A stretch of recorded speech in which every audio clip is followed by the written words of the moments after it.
Welcome to episode 1 of HypeBroz Unplugged. This is like a podcast type video that we're going to be doing from now on, probably about once a week, once every 2 weeks. This first episode, we're just going to cover a little bit about us, like how we got started, who we are, that type of thing, for those of you who don't know. And from now on, after this, we'll probably just cover like recent events and stuff like that. Maybe have a few guests, just we'll all see. types of podcast things. But first, before we keep going, let's make sure camera 1 is on, Camera 1, camera 2, and camera 3. So we'll have all different angles covered. So I guess let's start it off with how we started reselling. Yeah. First off, for those of you who don't know, I'm Joey. My name's Jacob. We're the HypeBroz collectively. Yeah, we started out as reseller. We still resell, but we started out reselling. Our first step was probably when a lot of people started reselling was during quarantine. Everybody was looking for ways to make money at home, make some extra money without having to do work. And a popular thing at the time was selling sneakers. The way we went about it was we actually tried botting. And that didn't work out too well. Yeah. We did all of our proper research.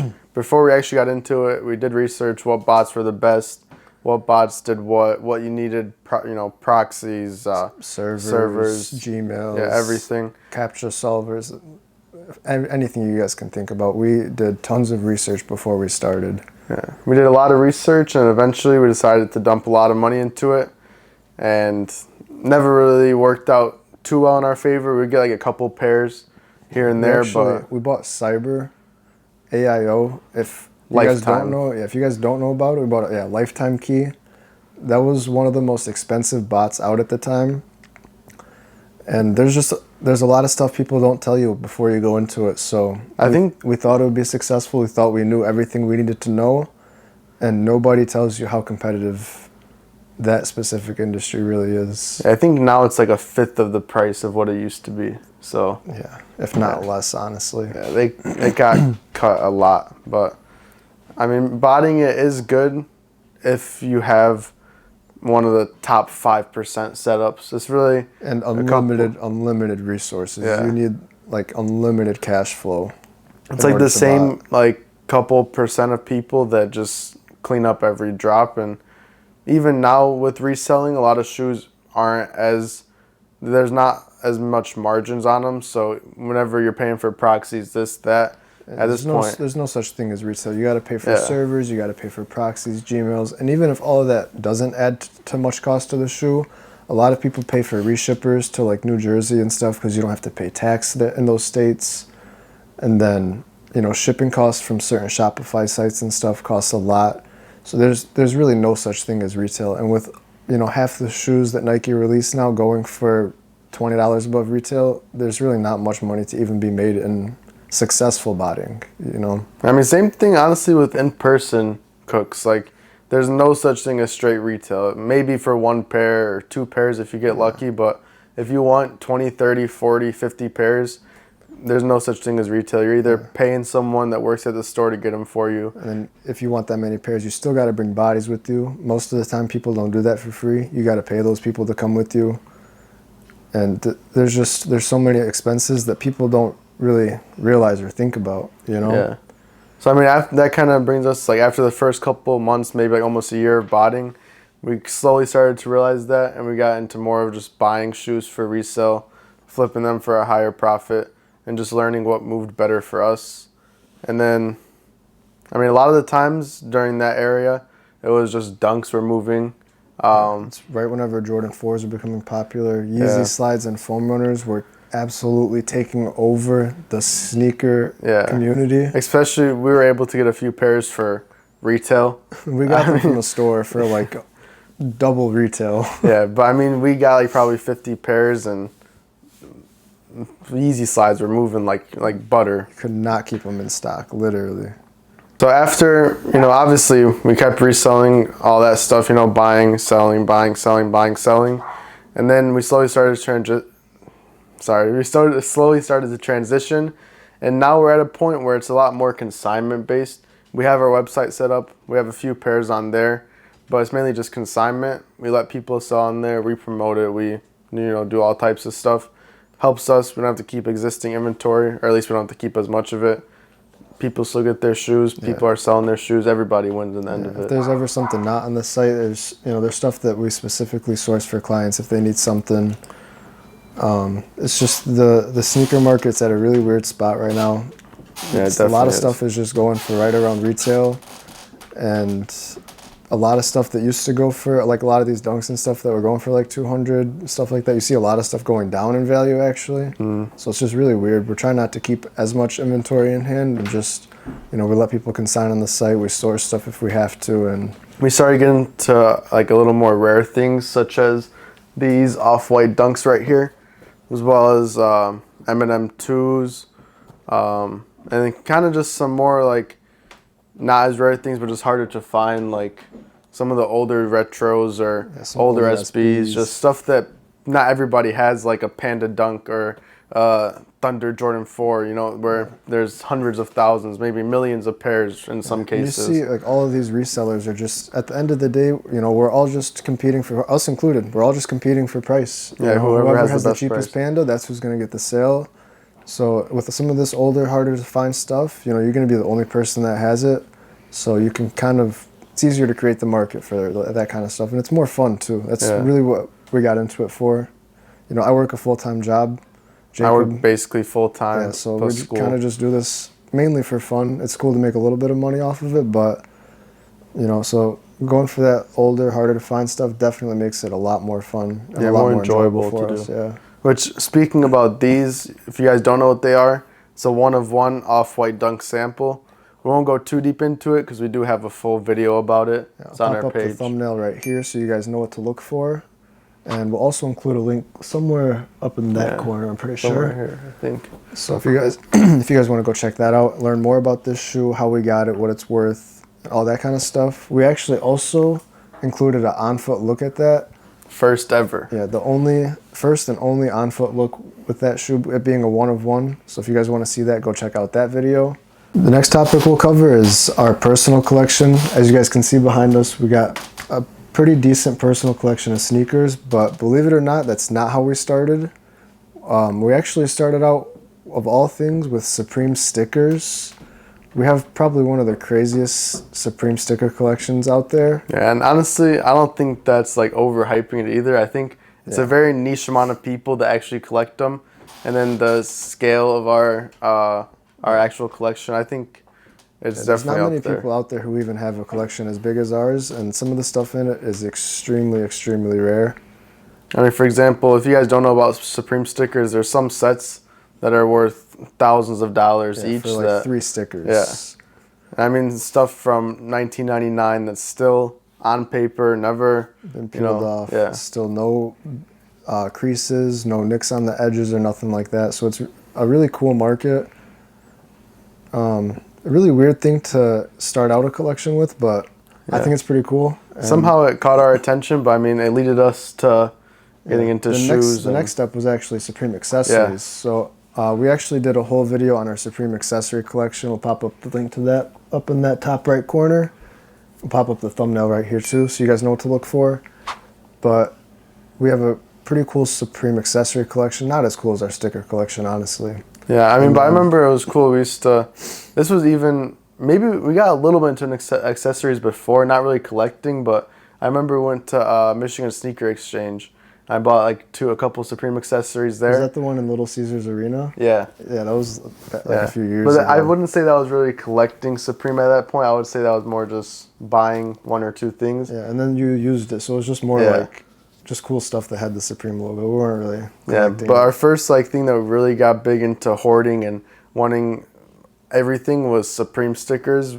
We were just buying anything we could find anything we can get on anything we can get our hands on. Especially during quarantine, there wasn't much more to do, so getting new Supreme stickers in every week was always pretty cool. Yeah, and we're probably eventually going to make a video on our entire Supreme sticker collection, which doesn't sound too entertaining, but there's going to be some absolutely nutty stuff in that video. Yeah, some cool stories behind some of them too. Yeah. And obviously, the stickers led to accessories. We got all kind of Supreme accessories, and I think as we started collecting accessories, was as we started collecting shoes too. Yeah, I remember the first couple pairs were I think we each got a pair of smoke gray ones and biohack ones from Urban Necessities in Vegas. Yeah, and I think that was the same trip we got the Supreme rolling papers. Yeah. Which that's what kind of sparked the collection whenever we saw how rare some accessories were and like that you can't really find them. And then I think after we saw those, we kind of just... Yeah, I think that was Bring It Back LA. Was that the name of it? Bring It Back LV. Vegas. Or no, that was Off the Arm. Off the Arm. Off the Arm, Yep, yeah. that's the name of Bring it. It Back is where we got some of these more recent pickups, like the Crawfish, the Tiffany's. But yeah, Off the Arm, On the Arm. Yeah, they had some nice remember. stickers there too. I think we picked up a few stickers off them. Probably that's one of the craziest Supreme collections out there. Yeah, a bunch of crazy accessory stickers. They had like a crazy room in the back that had all the Supreme stuff. Yeah, crazy like BOGO hoodies and tees too that not a lot of people have. They had a lot of slapped stickers in a room too, like the Friends and Family Supreme box logo, which if you guys don't know, it's like a giant Supreme, like the original red box logo sticker. It's like that big. Yeah, it's insane. But that led into, sneakers. Which, I don't know how wide the angle is. I mean, we have a couple cameras going on, so I'm sure you guys will see it all from these angles. You but guys will see enough. I mean... we have a video of our entire sneaker collection too, so you guys know I'll pop up the thumbnail right here. I'll throw the link up in that corner if you guys want to check it out. I mean, just to talk about a few of, like, the more, like, pairs with a story behind it. Obviously, we got to touch on these two pairs, which... rest in peace, Virgil, but I think this was my first ever Grail. This was my first ever Grail. Yeah, I think we picked these up the same trip as well. I just bought mine online, and you bought yours in person. I bought these for my 21st birthday for myself, so it was a nice little gift. This is probably the highlight of the collection right here. Yeah, probably these three. But I think that video is definitely worth going watching, and I think we're gonna record an update to that video soon, just like more like our recent pickups, what we got rid of recently. Yeah, because we have done a lot of damage in the past month. I think I've got like 10 new pairs. And then obviously we have, the more fun stuff too, like the big red boots, super cool pair, and then some of the older stuff. Like I bought these two pairs recently, which for me was cool because they're both from 2006, and I was born in 2006, which kind of funny. Nobody really ever believes that. Yeah. Would you guys believe that this kid is 16? So I mean, whenever we got into collecting Supreme stickers, we never thought it would really lead to us having, I think on this wall is like over 120 pairs of sneakers combined. Yeah. So. And it's really cool to think about like what it's going to lead to, honestly. Yeah. It's kind of scary to think about what it's going to lead to, like where we're going to put them. In a good way. Yeah, my closet's already full of sneaker boxes right now that I don't have any clue what to do with. I think I have more shoe boxes in my closet than clothes. Yeah. Luckily, I have all mine broken down, but it still takes up way more space than it should. Yeah, it's not good. It's very, very cool to see where, like looking at where we started, where it led us to, and then where it's going to end up.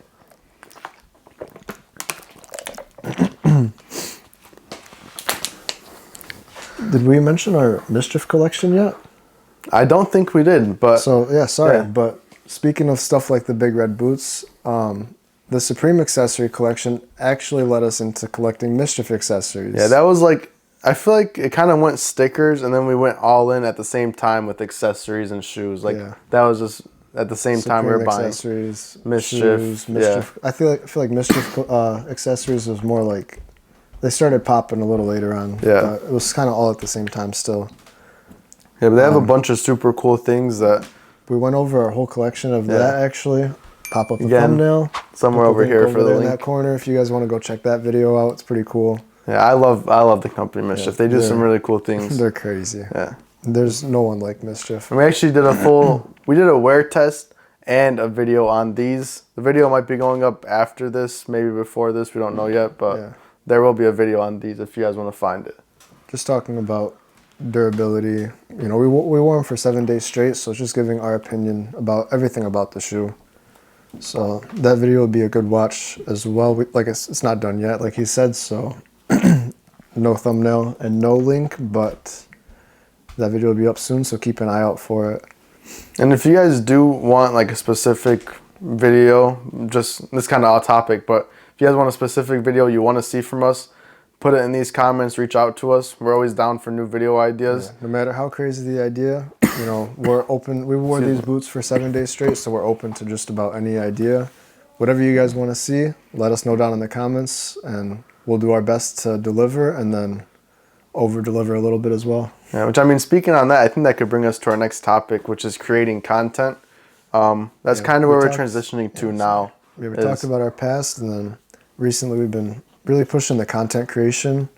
And I think this is I like this better than like reselling, honestly. Yeah. It's a lot less, stressful. Like we said, like we talked about before, everybody selling the same shoe, stressing about, oh, I got to get it cheaper than everyone else. I got to sell it cheaper than everyone else. I'm trying to make enough money for me. Yeah, exactly. And then now it's just not really stressing about that.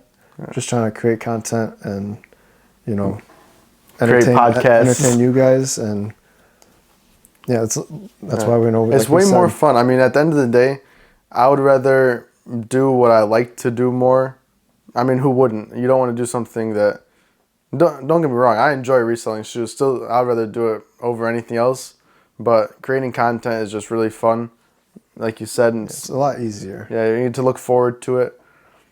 And then we're still, we're still selling shoes here and there, as we got people reaching out to us to source specific shoes. We're getting a few sales through the website that we make a little bit on the consignment, so that helps out a little bit. And the content is only pushing all of those things, so. And if you guys are a brand owner, 100% get into content. At first, I don't know why we never did. I guess we were just thinking like, oh, it's not worth it, stuff like that. But I mean, that's the best way to grow your business, grow your brand. Nobody's gonna find you if you just, if you don't post stuff, if you don't put your name out there, nobody's gonna find you. And even without content, at least like brand yourself. We do custom bags for ourselves whenever we were selling shoes. Put it in a custom bag with a sticker, business card. Whenever we go website, to Instagram, TikTok on that business card, Like whenever we would go to an event, we would have a backdrop, table covers, signs. Like as much as you can get people to see your name, the better. That's why content is so important, because you don't have to actually go out there and hand someone a business card or a flyer. You could just post on the internet, and with luck of the draw and a good video and good editing. Not even luck of the draw. As long as you're, like you said, decent video, decent editing. If you're posting every day, you're bound to get a video that just gets a decent amount of views. And no matter what kind of events you're going to, it's hard to get those kind of impressions out of an in-person event. Yeah. So there's really, social media is unmatched right now. Yeah, like we just started a couple months ago, and we have some videos that got over 130,000 views. No matter what sneaker event you go to, you're not going to see 130,000 different people at an event. So yeah, content creation has definitely been a cool path to me going down recently. Yeah, very fun. Speaking of sneaker events, I guess we can talk about like our experience going to sneaker events for a little bit. Yeah, I mean, there was a while where we were going to them like every weekend, driving to Ohio. We were starting out like, with a table, 2 tables, setting up with, Pandas, Jordan 1 mids, Jordan 4s, Jordan 1s, all this, Yeezy most of the time slides, staying in Michigan for those like once every 4 months. Yeah. And then, it wasn't too often at first. We would just go to like Michigan Sneaker Exchange, Sneaker Palooza, a couple other of the local events. And that led to us going to like Sneaker Fest. It's an event out in Chicago. Sneaker culture. Yeah, Chicago, Indy area. Eventually Sneaker Con. Yeah, there was a few events in Ohio we went to. There was one in Wisconsin we went to. We were going to an event like every other weekend, every 3 weekends. Yeah, once every other weekends. Yeah, like at least once a month. Yeah, at the bare minimum. Closer to like 2 a month. And that was... But it was working. Yeah, I mean, we were making some decent money. It was just very stressful. Yeah, I mean, it would be like a 5-hour drive, and we both worked. 5-hour drive there, and then about a 10-hour day from setting up 100 pairs of shoes, and then unboxing each and every single one, putting them all back into the boxes after 10 hours, packing all those into bigger boxes, loading all that into the car, and then driving 5 hours home is definitely not easy. Yeah, and then going to work the next day. Oh, yeah. Yeah. Oh, yeah. It's not fun, but I mean... you got to do what you got to do. It really helped us get our name out there. Yeah. Help people, learn our faces and stuff like that. And so it was 100% worth it. Yeah, from that we kind of started to transition into like doing bigger scale events at like more local, so like Michigan Sneaker Exchange, Sneaker Palooza, 2 big events like around our area, where we would go with 4 or 5 tables and just have a really nice setup, and that worked pretty good as well, and it was less stressful because we would usually get more sales at those events. The bigger your booth, the more trustworthy you seem. Regardless of us having the same shoes as everyone else, with the quantity that we had and the amount of space that we took up, it just gave us a lot more credibility. So I feel like it gives people like an extra sense of trust with us, and it definitely helps out. Yeah, so we're having to do way less work with that. I mean, still a lot of work. Yeah, but less often. At some points, we were doing like 200 pair. I think the most we ever did was like a little over 200 pairs at one event with 5 tables. And some of these events do not give you long to set up your pairs. Yeah, you'll get like 3 hours, like 2 hours at some, and then you gotta wait like an hour in line to get to your table. So it's very stressful. But and now that was probably a couple months ago. Now we're starting to do mainly sneaker cons only and Michigan Sneaker Exchange, and just doing content. Yeah, just content at them. We're not setting up a table. We're not trying to sell. We're just trying to get some content, on the floor, interacting with some people there. Just doing some different types of videos. One thing we forgot to touch on though, while we were doing like where we were still selling, there was a few sneaker cons that we went to. The first one, Sneaker Con Chicago, which looking back at it, it's a funny story, but during it was so stressful.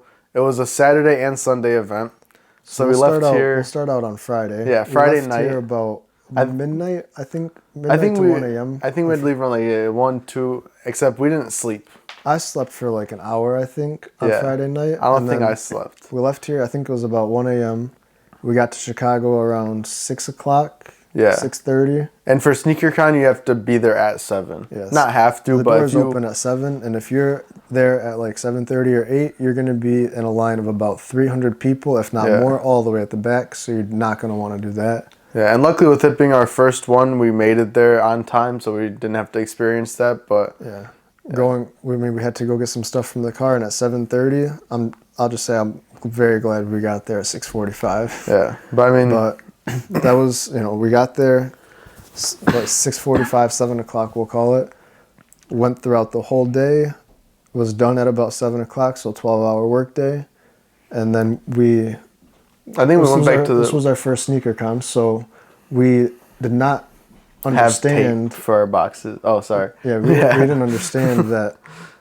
Yeah, I think all of our boxes were like messed up and stuff. Yeah, we didn't bring tape. We had like regular Home Depot boxes that the bottoms were falling apart. Yeah. We had 70 pairs that we had to load one by one into the hotel room up the elevator. So that took like it was like an down hour. a big hallway too. It was like almost 2 separate buildings. Yes, you had to go from the convention to the hotel, and I think we ended up like driving them and then unloading them on that side. Yeah. It was just a big headache. Load them in the car, unload them, load them into the hotel room. I don't even think we even got done till like probably 9, 10 o'clock. Yeah, we went to go eat some Shake Shack, crashed at probably around 12 or 1 o'clock after showering. Slept about 5 hours and then... Woke up the next day and did it all over again, except whenever we were done, we drove another 5 hours home. Yeah, and then... So throughout that... Friday, Saturday, Sunday, I personally, because I drove the whole way there and back. He was not old enough to drive at the time. I'm probably glad of that, honestly. I don't know if I'd want to sit in the car with you driving. But, so throughout that weekend, I think I slept like 6 hours throughout the 3 days. Yeah, I mean, I probably slept about 6, but I probably slept about like 3 or 4 on the way home. Yeah, but one thing that you probably don't remember, but I do, is the whole weekend I had COVID without knowing it. So I was coughing the whole weekend. I'm like, why do I have a cough? Why do I have a cough? Keep in mind, this is September 2021, right? 2020, I think. Yeah, September 20... I think it was September 2020. Yeah. Yeah, so September 2020. So it was like just after they came back and, started doing events again. Maybe it was 2021. We got to check on that. I think 2021. It was 2020. 2 years ago. It wasn't 3 years ago. It's 2023. September 2020, I think they saw everything on lockdown. That was only 4 months after... Oh, we're going to have to blur out the C word. But that was only 4 months after the virus. What year did Savannah start school? 2022. This was your second year. No. No, 2021 fall. So yeah, it was 2021. Was it? Yeah, because I remember we booked this whenever we were helping her move in. Yeah, okay, so September 2021, we got that figured out. Sorry about that, guys.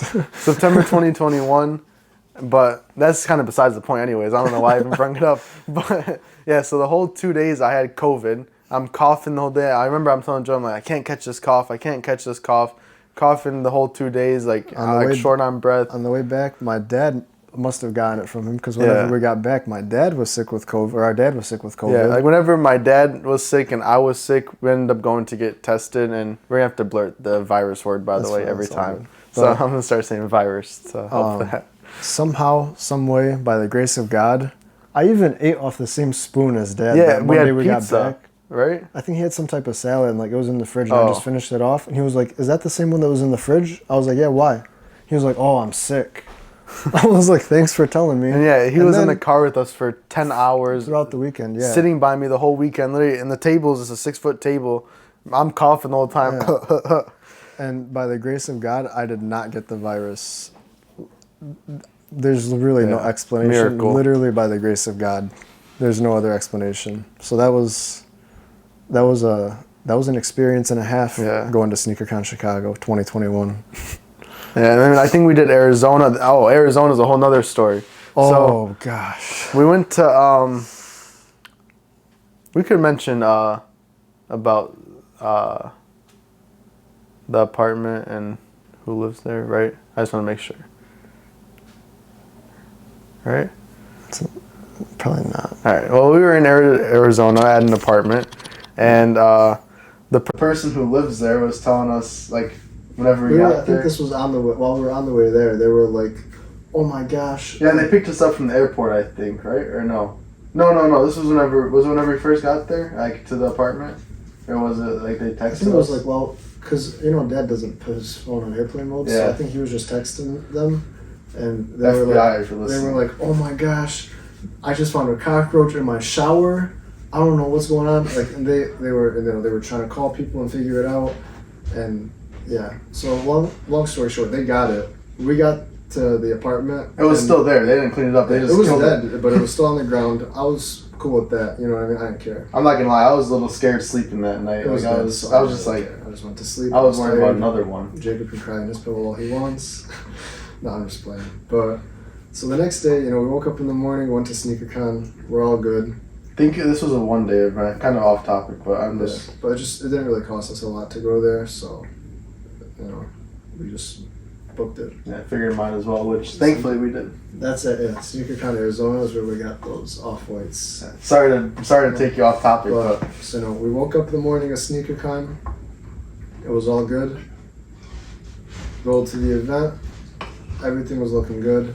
We were unpacking all of our stuff. We had all 5 suitcases full of wrong. So let me explain how we go to SneakerCon. Yeah, because this is whenever we were still selling at SneakerCon. So we were setting up. We were still vending, and this is, in case you guys don't know, this is how we vended at SneakerCons out of state.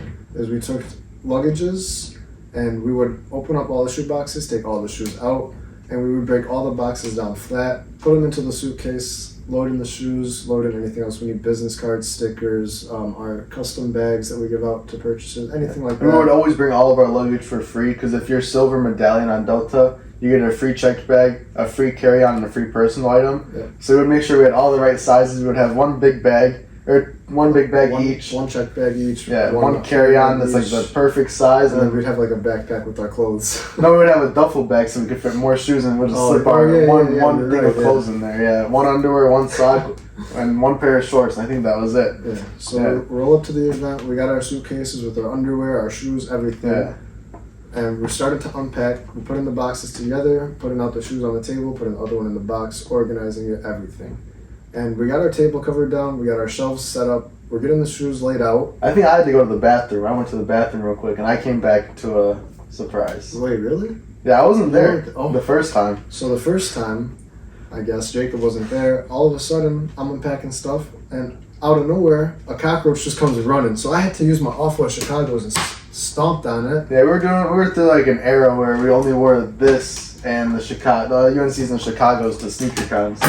So So yeah, I had to kill a cockroach with my Chicago's, and then so I came back from the bathroom. Yeah. I said, listen here, I killed it. You go get that broom to sweep it away. So I'm like, okay, one cockroach, no problem. Yeah, I come back, I sweep it away. I forgot, I think I just swept to the side, all the way against the wall or something like that. Yeah. And then just out of sight, out of mind. As all this is happening, I saw a guy. He had a table a little bit in front of us. And I'm like, what the heck? This guy's he's not kicking something on the ground. What is this guy doing? And I looked, and it was a cockroach. He was kicking a cockroach. The Arizonians are crazy, and he's he was used to it. So then, by this time, there was 2 or 3 more cockroaches that we had to kill. I think that I had to kill. And then, there was these 2 girls next to us, also setting up a table. And then, I heard them scream, they saw a cockroach or whatever. They kicked it away. So I was like, okay. And then, I don't know, I think you made me kill the 4th one. I didn't want to, but luckily I flipped on his back. It was later in the day. No, there was a 4th one at the first table. Oh. But anyways, first table. So, I think the issue was these girls next to us brought in the table out of storage. This was their words, not mine. They brought in the table out of their storage unit, which must have brought in the cockroaches. Because we talked to a few different people at the SneakerCon staff. We had them get our table moved to literally the other corner of the event. But thankfully, we didn't have to do too much work. We just picked up the whole table. Walked it all the way across. We always had to move the boxes, I think. We were shaking out the boxes, making sure there was no up until 7 o'clock, we didn't see any cockroaches. And then, so 7 o'clock, the event ended. We had to leave that night. We got a new pair of shoes we were super excited about. Yeah, we're hurrying up, breaking down all the boxes. We had a flight to catch too, so we were trying to be quick. We were trying to pack up everything into the suitcases, get it out. And then, as we were breaking down our shelves, trying to get those back into the suitcase. This time I was breaking them down. Breaking down the shelf. And all of a sudden, a cockroach comes running right by his hand. Yeah, almost onto my hand. And I had my UNCs on. I had to take it. Whoa. You did not want to. I didn't want to, but he wasn't going to kill it, so... I forced him to do it. I said, I'm not getting this one. Yeah. This one's on you. We was one of these angles so they could see what I had to do. I was imagine me standing. I saw it. I was telling him, kill it. He goes, I'm not killing it. So I said, okay. I took off my UNCs, and there was a bag right here. The cockroach were under the bag, and I smacked it. And the lady the lady's bag. Table. Yeah, it wasn't our bag. It was some lady's bag. She goes, stop hitting my bag. And I'm like, there's a cockroach under it. So I moved the bag, and I hit it 3 more times or 2 more times, make sure it was dead. God. And she was getting mad that stop hitting my bag. I was telling her there's a cockroach that's trying to go into it. I was trying to help her. And also, but at the first table, this was besides these, was a pretty bad event. The first table, they were making fun of us whenever we were trying to run for a cockroach. Yeah, they were laughing at us. I guess they're used to it there. Well, yeah, they brought them in. Yeah. It's there was their pets or something, man. Yeah, but that was an eventful trip. It was we flew in. We didn't get to the apartment until 2 a.m. Yeah, 2 a.m. Woke up for SneakerCon at 7. Went there, killed probably 7 cockroaches throughout the day. I only had to deal with 2, I think. And we were out of there by 9 or 10 o'clock. We were literally in Arizona for less than 24 hours. Yeah, we were in Arizona for that's 20 hours, I think, maybe less. And probably on that trip running off about 5 hours of sleep. Had to, become an exterminator and resellers at the same time, so very fun. I think we had to actually throw away a table cover too because we were planting eggs or something. When we were just to be safe because cockroaches reproduce. And a few of the shelves too. Yeah. The cockroaches reproduce like crazy, and it was sitting there all day. So the shelf that it was on, the table cover, obviously we took all the shoes. We didn't care, but... Yeah, the shoes we inspected whenever we got home. We shook out all the boxes, shook out all the shoes. I was looking at every box and everything. And then again whenever we got home. And, we get home, and we got home on a Sunday morning, and that Sunday we had a Michigan sneaker exchange that we went to. Yeah. Yeah, because I remember we built all the boxes. Luckily, it was an event. It was a different style event, so it started at nighttime. Yeah. It didn't start till 5 and it went till 10. So we got home around probably 5, 6, 7, something like that. By the time we had to shake out all the shoe boxes, we went to sleep around 10. Woke up probably 12, honestly. Yeah, probably. It's me, because I think I showered and stuff. Yeah. It's probably around 12. Woke up at 3. Yeah, got ready for the next event. So again, 6, 7 hours, or maybe 8 hours of sleep for back-to-back events. This time we had a flight in between and everything. So Definitely some very, very fun stories reselling. And now, even though we're not reselling as much, we still get to make the same stories, just making content. Which probably even more because we got to actually go out and like experience enjoy the event too. Because that's one thing about like setting up and vending at these events is you're so focused on like the customers, especially at like SneakerCon and stuff. You're so busy that you don't really get to experience what the event is like and like get to talk to people and like really experience the community as a whole. Which doing content, you're kind of, not that it's a bad thing, but you're almost forced to speak to all the people there, which is cool. You get to meet new people, talk with them, share stories. Yeah, just having some of these conversations that you have with these people are literally priceless. You could never put a price on them. So we were able to meet people that we are still close with to this day, that the relationships are more valuable than anything. So definitely worth checking out, especially SneakerCon. Depending what state you guys are in, there's always different events that are good for your state. Even some international. Yeah. No, I'm saying like for smaller events, obviously we don't know all the good ones in your guys' states, but SneakerCon, they hit majority of the states. That's what I'm saying. Even international. For some reason you're watching this out of the United States, SneakerCon still might even be in your area. But if you're in the United States, they almost definitely are going to be coming your way sometime this year. Even if it's a 3-4 hour drive, if you're able to make it, I would say make it. So if you're into sneakers, streetwear, anything like that, or just the culture of shoes and streetwear, definitely worth checking it out. SneakerCon is one of the greatest shows. I still look forward to it every single time that we go.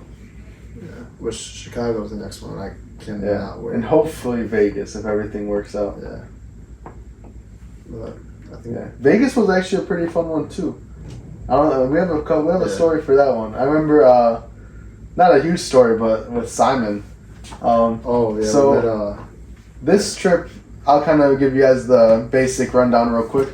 We were going to Vegas already with our family, just to fun vacation, shop, relax, eat, drink, whatever. And we went. I think we had it booked for like a week already.